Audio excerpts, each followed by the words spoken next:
Hi friends, please subscribe to Amravati Media and press the bell icon for more latest updates.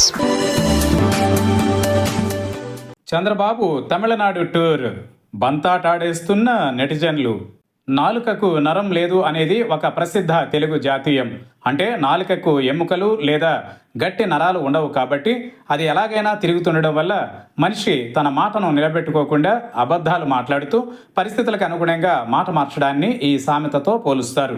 అయితే తమిళనాడు ఎన్నికల పర్యటనలో ఉన్న చంద్రబాబు డిఎంకేపై చేసిన ఓ విమర్శ ఇప్పుడు ఈ జాతీయాన్ని మరోసారి తీవ్రంగా చర్చకు తెచ్చింది. ఇప్పుడు ఇది వైరల్గా మారుతోంది. తమిళనాడులో ఈ నెల 23న అసెంబ్లీ ఎన్నికలు జరగనున్న సంగతి తెలిసిందే. తాజా పరిణామాల నేపథ్యంలో అక్కడ త్రిముఖ పోటీ నెలకొంది. తొలుత డిఎంకే కాంగ్రెస్ నేతృత్వంలోని కూటమికి, అన్నా డిఎంకే బీజేపీ కూటమికి మధ్య మాత్రమే పోటీ అనుకుంటున్న వేళ TVK party Vijay political entry ఇచ్చారు.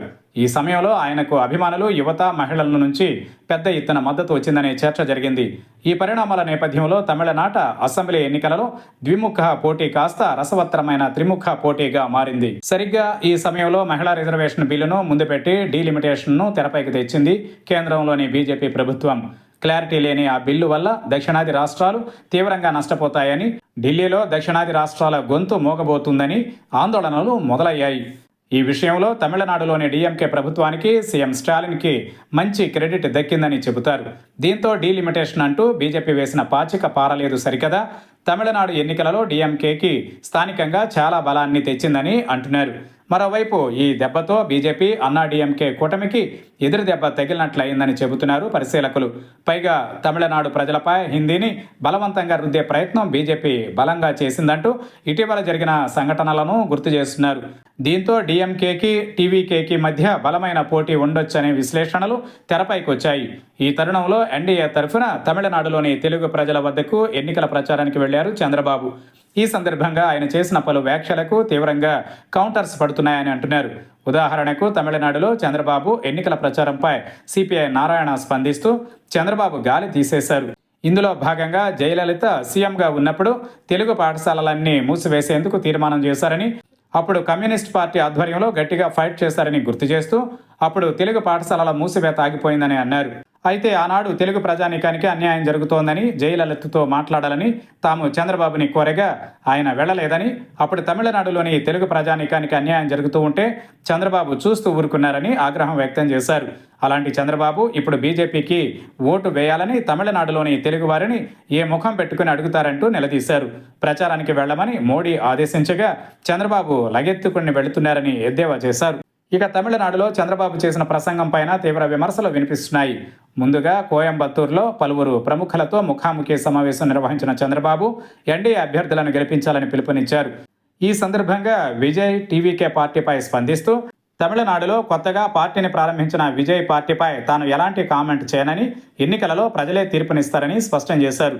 దీంతో ఇటీవలే కొత్తగా పార్టీ పెట్టి తమిళనాడులో 2 ప్రధాన పార్టీలకు చెమటలో పట్టిస్తున్నట్లు ప్రచారం జరుగుతున్న టీవీకేను చంద్రబాబు తేలిగ్గా తీసుకున్నట్లు మాట్లాడడం చర్చనీయాంశంగా మారింది. అదంతా ఒక ఎత్తైతే అధికార డిఎంకే, కాంగ్రెస్ పార్టీతో చేతులు కలపడాన్ని చంద్రబాబు ఆక్షేపించడం వైరల్గా మారింది. పైగా అందుకు ఆయన చెప్పిన కారణం మరింత చర్చనీయాంశంగా మారుతోంది. తాజాగా ఈ విషయాలపై స్పందించిన చంద్రబాబు కాంగ్రెస్ను వ్యతిరేకిస్తూ అన్నాదురై 1967లో డిఎంకే పార్టీని ప్రారంభిస్తే స్టాలిన్ నాయకత్వంలోని ఆ పార్టీ కాంగ్రెస్ పార్టీతో కలిసి పనిచేస్తోందని ఆక్షేపించారు. సరిగ్గా ఇక్కడే చంద్రబాబుని నెటిజన్లు ఓ ఆట ఆడేసుకుంటున్నారు. ఇందులో భాగంగా తెలుగువారి ఆత్మగౌరవం కోసం పోరాడటానికి, కాంగ్రెస్ ఆధిపత్యాన్ని సవాల్ చేయడానికి ఎన్టీఆర్ 1982 మార్చి 29న తెలుగుదేశం పార్టీని స్థాపించారని, ఆ సమయంలో చంద్రబాబు కాంగ్రెస్ పార్టీలోనే ఉన్నారని, అప్పుడు తనను ఆదేశిస్తే కాంగ్రెస్ పార్టీ తరఫున ఎన్టీఆర్ పై పోటీ చేస్తానని అన్నారని గుర్తు చేస్తున్నారు నెటిజన్లు. అదంతా ఒక ఎత్తు అయితే కాంగ్రెస్ పార్టీకి వ్యతిరేకంగా పెట్టిన తెలుగుదేశం పార్టీ అధినేతగా ఉన్న చంద్రబాబు అదే కాంగ్రెస్ పార్టీతో చేతులు కలిపారని, వేదికలపై కాంగ్రెస్ నేతలతో కలిసి చేతులు ఊపారని, అప్పుడు మోడీ, అమిత్ షాలను వేరే తిట్లు తిట్టారని, ఇప్పుడు కాంగ్రెస్ పార్టీని తిడుతూ మోడీని వీరుడు, సూర్యుడు అంటున్నారని చెబుతున్నారు. అలాంటి చంద్రబాబు 1967లో అన్నాదురై పెట్టిన డిఎంకే ఇప్పుడు కాంగ్రెస్తో కలవడాన్ని ఆక్షేపిస్తున్నారా అని ప్రశ్నిస్తున్నారు. ఈ తరహా విమర్శలు చేయడం చంద్రబాబుకు మాత్రమే సాధ్యమని ఎద్దేవా చేస్తున్నారు. దీంతో చంద్రబాబు తన ప్రచారంతో డిఎంకే నెత్తిన పాలు పోసినట్లున్నారనే చర్చ తమిళనాడులోని తెలుగు సమాజంలో మొదలైందని అంటున్నారు. ఆ సంగతి అలా ఉంటే తమిళనాడు, ఆంధ్రప్రదేశ్ వేరు రాష్ట్రాలైన ద్రావిడ మూలాలు ఒకటేనని, ద్రావిడ సంస్కృతి నుంచి వచ్చిన వారమేనని, ఎప్పుడూ అన్నదమ్ముల్లాగా ఉండాల్సిన వారమేనని చంద్రబాబు తెలిపారు. ఈ నేపథ్యంలో ఆసక్తికరంగా చంద్రబాబు నాయుడికి తెలంగాణ మంత్రి పొన్నం ప్రభాకర్ బహిరంగ లేఖ రాశారు. రాష్ట్ర విభజనపై టీడీపీ మిత్రపక్షాల నేతలు చేస్తున్న వరుస ప్రకటనలపై అభ్యంతరం వ్యక్తం చేస్తూ తెలంగాణ ప్రజల మనోభావాలు దెబ్బతీస్తున్న ఆ వ్యాఖ్యల్ని సహించబోమని అన్నారు. ఈ సందర్భంగా మొన్న కోనసీమకు తెలంగాణ దిష్టి తగిలిందన్న జనసేన అధినేత డిప్యూటీ సీఎం పవన్ కళ్యాణ్ వ్యాఖ్యలు తెలంగాణ ప్రజల మనోభావాలను దెబ్బతీస్తే గతంలో ప్రధాని మోడీ చేసిన తల్లిని చంపి బిడ్డను వేరు చేశారు వ్యాఖ్యలు అనుచితమని అన్నారు.